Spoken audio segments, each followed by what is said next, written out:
আসসালামু আলাইকুম। আজকে দুপুরের জন্য রান্না করব দেশি মুরগি দিয়ে কাঁঠালের বিচি দিয়ে। আশা করি আপনাদের সবারই পছন্দ। আর কাঁঠালের বিচি দিয়ে এরকম একটা দেশি মুরগি রান্না করলে খেতে কিন্তু অসম্ভব মজা। আর আজকে একটু পাতলা ঝোল ঝোল করেই রান্না করব, এতে করে খেতে কিন্তু মজা হবে। যারা ব্যাচেলার আপু ভাইয়ারা আছে আশা করি তাদের খুব কাজে লাগবে।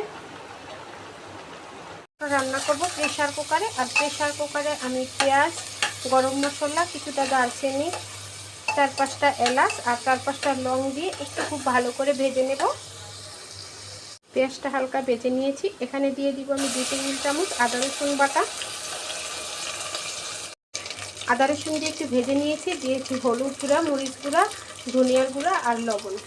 এখানে মরিচের গুঁড়াটা একটু বেশি দিয়েছি, ঝাল ঝাল করে রান্না করব। আর 1/2 টেবিল চামচ হলুদের গুঁড়া দিয়েছি, 1/2 টেবিল চামচ লবণ আর 1 টেবিল চামচ ধনিয়ার গুঁড়া।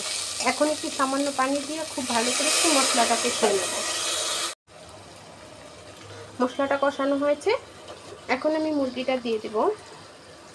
যেহেতু এটা দেশি মুরগি একটু সময় লাগবে সেদ্ধ হতে, এজন্য প্রেসার কুকারে রান্না করেছি।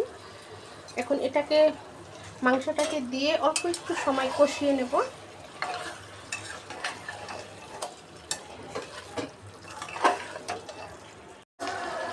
এখানে গরম মশলা দিয়ে দিব 1 টেবিল চামচ নিয়েছি। এখন এখানে 1 কাপ পানি দিয়ে দিলাম। দিয়ে এখন প্রেসার কুকারের মুখটা লাগিয়ে আমি 3টা সিটি দিয়ে নেব। 2টা সিটি দিয়ে নিয়েছি। এখন আমি কুকারটা খুলে নেব। দেখুন খুলে নিলাম। এখানে কিন্তু আমার মাংসটা অলরেডি সেদ্ধ হয়ে গেছে। মানে আমি এখানে অল্প সিটি দিয়েছি, কারণ এখানে আমি মুরগির সাথে কাঁঠালের বিচি দেবো। আজকে কাঁঠালের বিচি দিয়ে আমি দেশি মুরগিটা রান্না করব। আর বিচিগুলো আগে থেকে আমি খুব ভালো করে পরিষ্কার করে রেখেছি। কাঁঠালের বিচি দিয়ে যদি মুরগির মাংস অথবা গরুর মাংস রান্না করা হয় খেতে কিন্তু ভালো লাগে। আমার কাছে তো বেশ ভালোই লাগে। এখন বিচিটা দেওয়ার পরে আমি আর একটা ছিটি দিয়ে নেব। একটা ছিটি দিলেই কিন্তু আমার বিচিটা হয়ে যাবে সেদ্ধ। দেখতে পাচ্ছেন, আমি যখন দুপুরবেলার জলদি বাচ্চাদের স্কুলে দিয়ে এসে রান্নাবান্নার কাজ শেষ করি তখন এভাবে করেই প্রেসার কুকারে আমি রান্নাটা কমপ্লিট করে নেই। এখন একটা সিটি দেব।